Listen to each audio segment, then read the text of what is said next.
This is a very kind of full circle moment for me. Before we came up, Gary, my husband, said, "You realize we were sitting in this audience 3 years ago listening to this panel, and now every single person who was involved in our journey to have family is here." If you saw our documentary, you know that I cried at the drop of a hat, so it could happen at any moment. Starting with Ron, Poole, Diane, we came to the Planned Biological Parenting for Men for a long time before we had our family. To John Weltman, we used Circle Surrogacy. To Connecticut Fertility and Dr. Doyle and Holly and Shannon. So like this is like old home week. I want to start off by saying that, well, first of all, I'm Tony Brown, or Anthony Brown. Some of you may know me. I think our parenting journey was a little bit different from others for a couple of reasons. First of all, not only did we want a known donor, but we wanted a known donor and a carrier who would be open to being part of our lives, perhaps for the rest of our lives. We wanted Nicholas, our son, to always know where he came from. And we, as Gary said in the hospital before we left, how do you say goodbye to somebody who gives you your refusal? So we wanted to make sure that we found people who were emotionally strong enough to actually be able to continue on this journey with us. Second thing that made us a little bit different was right after we met Holly and Shannon and we were kind of going into contract with them, CNN approached us to be part of a big 4-hour documentary at the time entitled Gay in America. So we went back to Holly and Shannon individually and asked them if they would be open to this, and there was negotiation involved and different levels of comfortability, which we all traversed at different times throughout the process, and ultimately, and at the time we had no idea that it was going to be whittled down to what it aired as in June, called Gary and Tony Have a Baby, which was literally just the story of Nicholas and our journey. So it was a strange experience because I never knew whether people were being really nice to us because we were just really nice people or because we had a camera crew behind us. Everybody seemed to like be on their best behavior throughout the whole process with us. And I would like to believe that it's the former, but I am realistic to a certain degree. I also want to tell you a little bit about why we chose to work with an agency. I'm a lawyer. I do trust in estates and family law for gay, lesbian couples and families, and I am perhaps hyper aware of some of the complications that can happen in, gay men creating families. So I wanted to minimize that to the maximum amount. I didn't want to have to worry about the contract issues, and I wanted to have that social counseling network set up in the process. I wanted to make sure that Gary and I had as easy a time as we possibly could. When we met with Circle Surrogacy, we met with John, but we didn't only meet with John the first time, we also met with Rachel, who ended up being our social worker, which was great, because John sort of talked us through the process at the initial consultation, and honestly, every surrogacy situation is going to be different. There's so many different variables. The law is still developing. There's emotional differences, and nobody can tell you this is what your surrogacy experience is going to look like. There's always going to be something unexpected. There's always going to be something amazing. There's going to be hard times. There's going to be great times. So we were sitting with that sort of a realization as we were in the room with John, and Rachel kind of picked up on that, and she spoke a little bit to our emotional concerns and what we were trying to figure out emotionally through the journey, so that was wonderful. We also, Gary and I decided that we wanted to make a criteria for us. We wanted to not only do the phone conversations, email conversations with Holly and Shannon, but we wanted to meet them in person before we did anything. So the first time we flew down to Jacksonville, Florida, we met with Holly, and we met in our hotel room. And I knew it was going to be like a great experience when and we met with Noah also, who's Holly's son, who's in the back.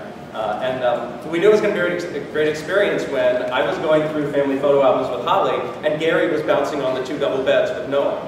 So it worked out really, like the energies meshed perfectly. And then we went down the first time to meet Shannon, and I have to warn you, Shannon has a sense of humor that might scare you. So just take that with a grain of salt. So we went down, we met with Shannon. She was having peanut butter and jelly sandwiches with her kids, and she made some for us, which was really cool. And that really helped us to feel comfortable, to get to know people face to face before we entered into a contract with them. If I had to give any advice to couples, it's probably going to be advice that I passed on from people who I spoke with. in the journey. We tried to go to as many appointments as we could. We were, with Shannon, we were 9.5 hours away. So, you know, we would fly down at times, we would drive down at times, but it was really important for us to go down there as much as possible, to be at the ultrasounds, to do a dry run at the hospital, which we'll talk about in a second. But we really wanted to be there. The hardest thing, I think, for me was knowing that our child was growing, you know, with Shannon's family, and I wasn't there. You know, we had all of our family members tape little snippets of our voices and telling stories and singing songs. We put it on a CD and we sent it down to Shannon with like a fetal speaker system. So, you know, in all of her spare time, she could just lay there with our family's voices going in her head. But it was sort of our way of trying to be a part of the process, because that for me was kind of difficult. But one of the most important things that we did was do a dry run at the hospital. To really allay the fears or concerns that we had about what was going to, you know, what was going to happen. And at the first time we went to the hospital, we didn't have a camera crew because they initially had said that we couldn't film there. They changed their minds for whatever reason. But what we did find when we went down there was this amazing expatriate Long Island Italian woman named Beth, who was running the birthing center at this southern sort of Bible Belt hospital in North Carolina. And she was wonderful.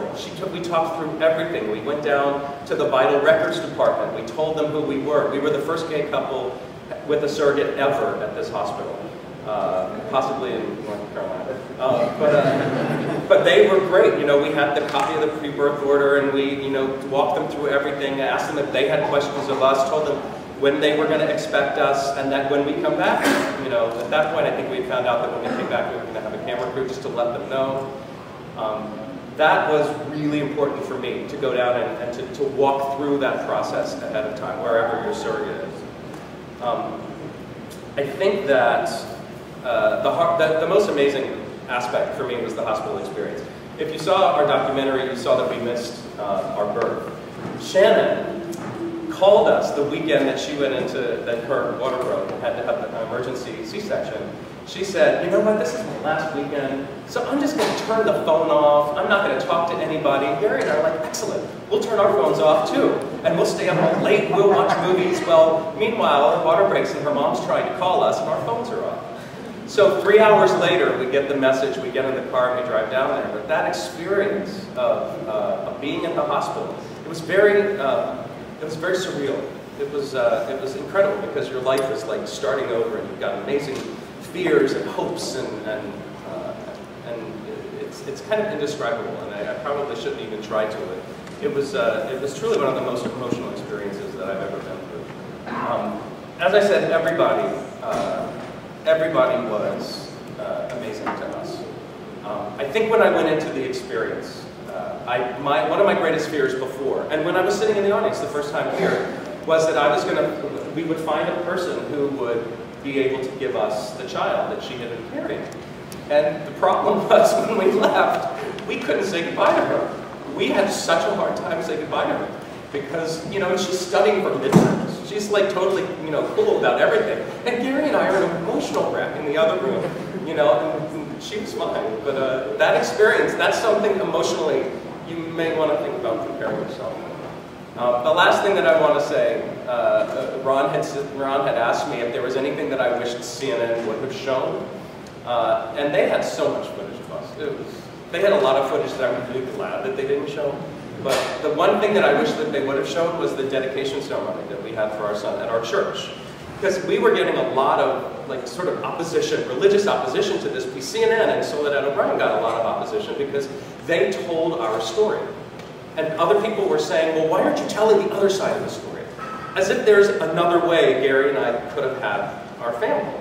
But I think they wanted, like, to have, like, a person who was going to tell the religious rights version of or take on gay parenting or whatever. But they didn't do that. They were very clear that we're telling a documentary story about one family and their journey on having a child. And I really wanted them to show, basically everybody came up, our family and friends came up to this dedication ceremony in this beautiful church, the Fourth Universalist Society on Central Park West. It's a beautiful, beautiful church. We had this great ceremony, and they shot that. But ultimately, that was the one thing that one of the things that they left out in the documentary, which I wish that they would have put in.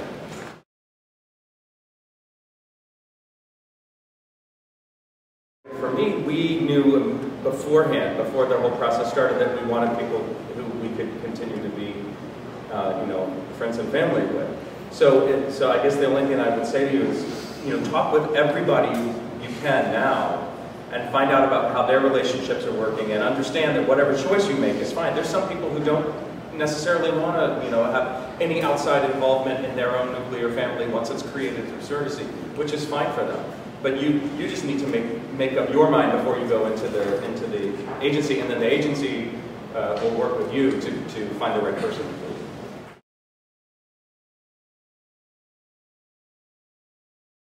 We had to respect, you know, what boundaries and what rules she was going to create for how she was going to explain it to other people. And one of the concerns that we had up front that Shannon overcame when we first started talking to her was where she lived, because I grew up in the South. I know, you know, what it was like being, you know, a young gay man in the South, and it was not easy. And to imagine, you know, carrying a gay couple's child and having to deal with that, you know, that aspect of it. You know, I had concerns about that, which weren't, you know, taken care of until we met. But you really do have to realize that you can support, you know, the pregnancy, but it's not your pregnancy; it's your carrier's pregnancy. They ultimately make the final decisions, and that was brought very, very powerfully to our attention when we went down to one of the doctor's appointments, and the doctor, in no uncertain terms, told us that Shannon was her patient, that we were not her patients, and it was kind of harsh, but I think it was a very clear delineation that, you know, that their role at that point was about Shannon and taking care of Shannon's health. So things that you know don't necessarily expect, but will happen.